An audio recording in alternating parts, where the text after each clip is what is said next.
Hey guys, it's Joe of the Joe Madden Sports Podcast. I'm joined this afternoon by James Young, Coach Young of Sports Grid. Coach, how's it going? It's great to be on with you, Joe. Big fan, been watching you from afar, so it's good to always talk, shop with anybody that wants to talk basketball. So let's do it. Yeah, absolutely. We bounced things back and forth over the last couple of months on Twitter. You're active on Twitter. Where can people find you there before we get started? They can find me at Coach Young NJ. I'm pretty much on multiple times a day with Sports Grid. I do a show at 3:25 p.m. Eastern Standard Time with Scott Farrell. I'm on with Gabe and Cam on Game Time Decisions, and you'll usually see me on Betting Above the Rim at some point on Saturday or Sundays between 10 and noon Eastern Standard Time. Absolutely. So you guys go follow him on Twitter as well as Sports Grid for all the content they are putting out there with you, Coach. Let's talk about how you got into this industry, because I'm really interested in how you got into the betting side as well as the coaching side of things. Well, I'm a long-time coach. I've been coaching a long time since the late 90s. I did a 4-year stint at Monmouth University as the top women's assistant.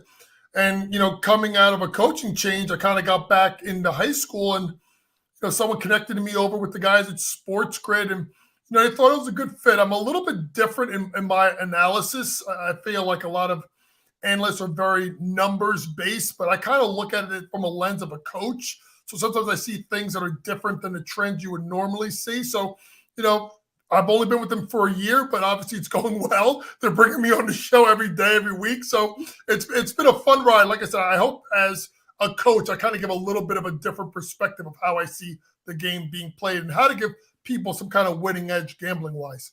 Yeah, absolutely. A completely different insight that you are giving as a coach, and an amazing one at that. I know a couple coaching friends where I will turn to them and ask them their insights. So your breakdown of the games is great that you're doing over there, Coach, and I love the work that you're putting out. Thank you. It's good. It's a fun industry. There's a lot of money to be made. There's a lot of opinions, and some people agree with my opinion, some people don't. But at the end of the day, my job is to push out content in the way I see things, and so far so good. What's your favorite part of this industry then? Honestly, the interaction with other people. I think when you look at it, there's so many people. Getting to know people like yourself, and working with Gabe Morenzi and Cam Stewart, and getting to know Scotty Farrell and Kevin Walsh and a bunch of the Sports Grid guys. I've been on with Trista Crick and the people at BetMGM tonight, Quentin Mayo.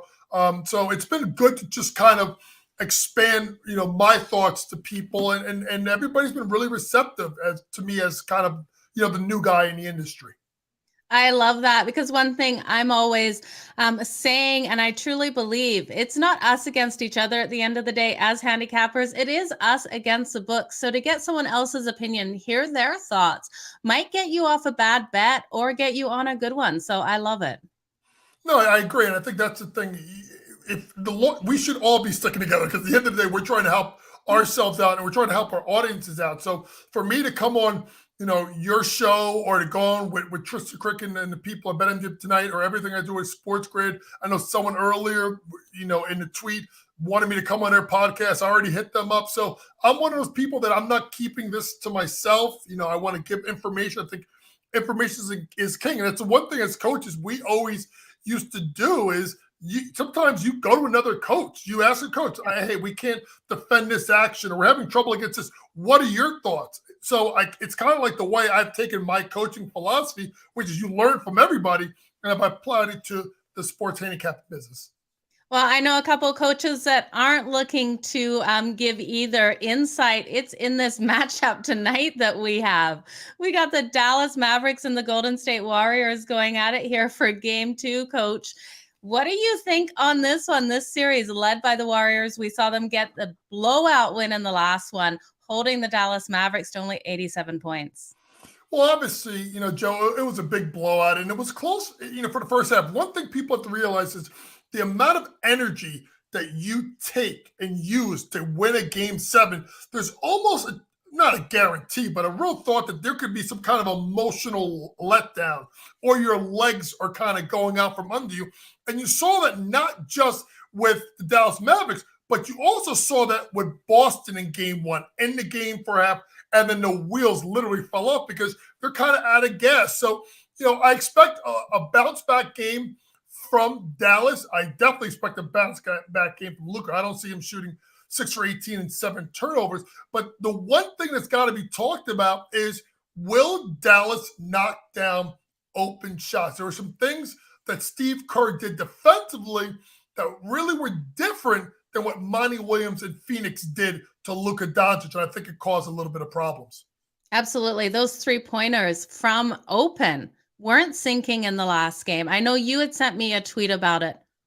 They had 48 attempts and only 44. Yes, but they had 44 were missed, 11. Yeah, yep, they missed. They only made 11 threes, and I do believe the overwhelming majority were what we call open or wide open. A good place for people to look at. Look at StatMuse as a great resource on Twitter. They give you a lot of information. They pump out things constantly before and after the game just to give you a little bit of an advantage when you're going into the next game. So when I look at this game, I look at the fact that there were a lot of open shots missed. Now, what Steve Kerr did, he did two things.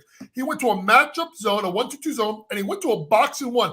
Guys, these are traditionally, especially the box one, that's like a high school defense. That's a junk defense where you put one person on the ball guarding one particular player, Luka, and you put the other 4 players in like a square, one on each elbow, one on the low block. What it does is it takes away driving lanes. So that's the thing that we'll have to see. Does Steve Kerr go back to this box and one? Does he go back to a 1-2-2 zone? Because what the thought process is, Joe, is they're trying to prevent people like Luka and Jalen Brunson to get to the basket. So Luka's got to depend on his shooters, which means they got to shoot better. The problem is, Joe, look at the stats. Dallas shoots the ball way different in the playoffs. Look at the Phoenix series until Game 7.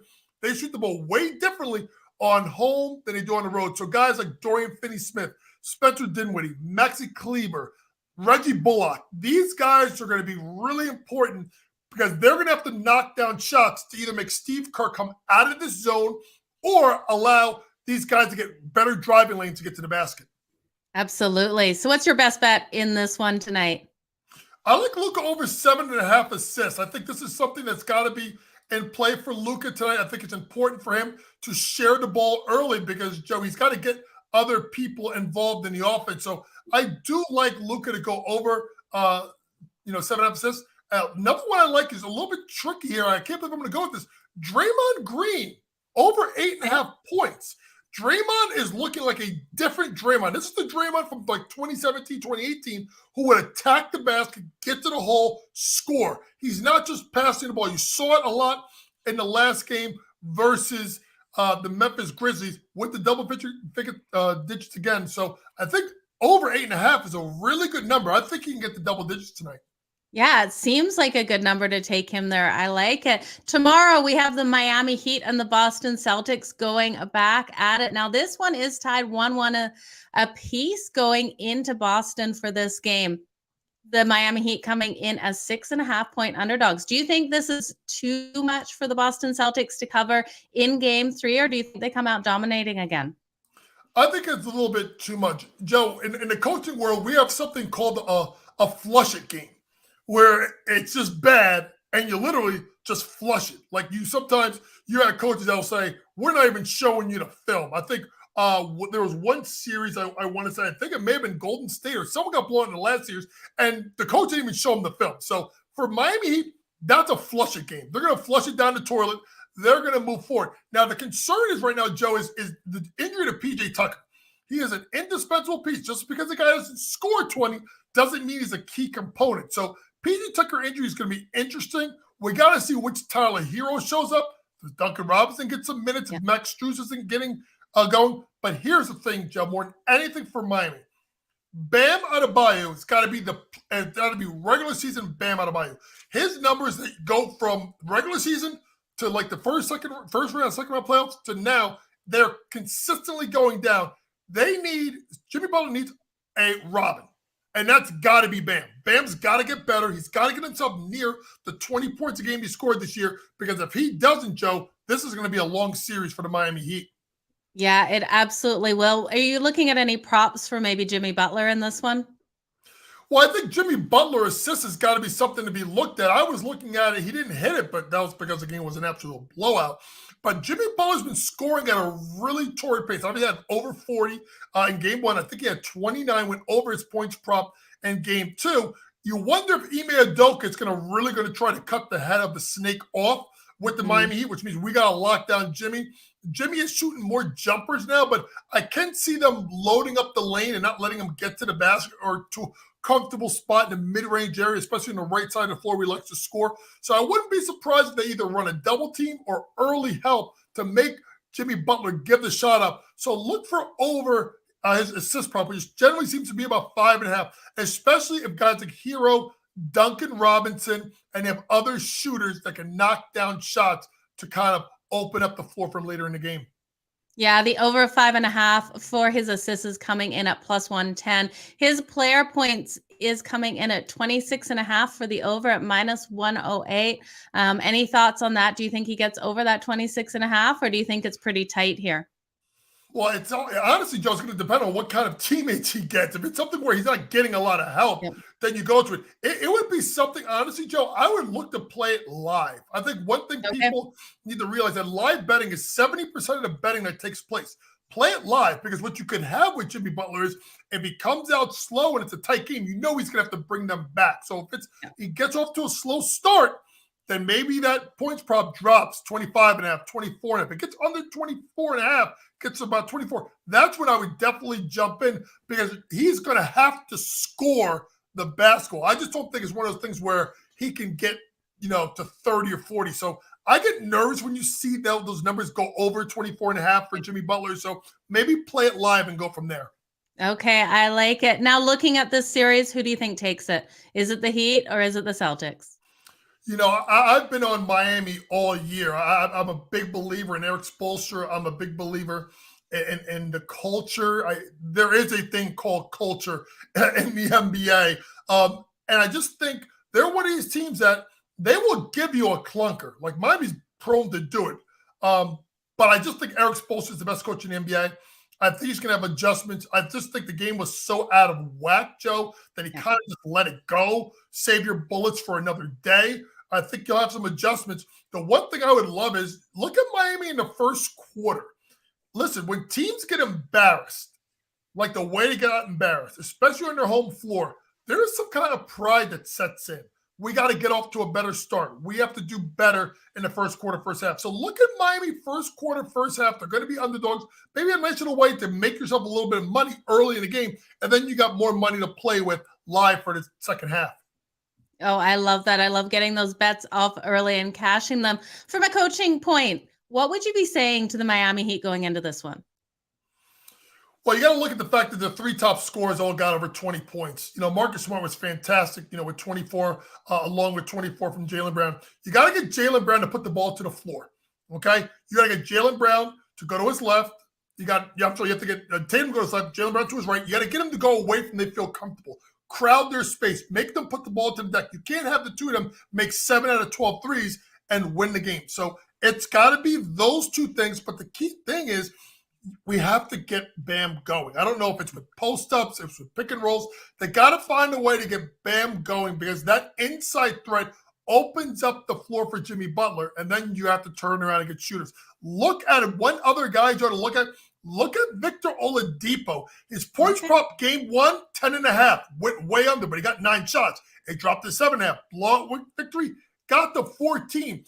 Victor Oladipo, along with Jimmy Butler, to me, are the only two guys that can create their own shot, along with Tyler Hero. So look for maybe Victor Oladipo to get more minutes and be a little bit more of a jolt off the bench for the Miami Heat.